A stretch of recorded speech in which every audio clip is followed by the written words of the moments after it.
Lahore.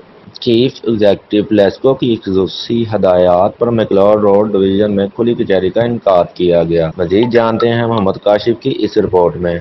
Chief executive LESCO की खसूसी हदायत पर मकरोर रोड डिवीज़न में खुली कचहरी का इनकाद किया गया, जिसमें SC Eastern Circle Sarwar Mughal, DCM Mohammad Waseem और एक्शन Naveed Bhatti, SDO Royal Park, SDO Gawal Mandi और एसडीओ नारकली ने शिरकत की और मुख्तलिफ नौइयत के कंज्यूमर की 200 के करीब शिकायत मसूल हुई, जिसको SC Eastern Circle Sarwar Mughal और डीसीएम मोहम्मद वसीम और एक्शन नवीद भट्टी ने मौके पर निपटा दिया। ज़्यादातर शिकायत कमर्शियल कंज्यूमर के टैक्स के हवाले से थी।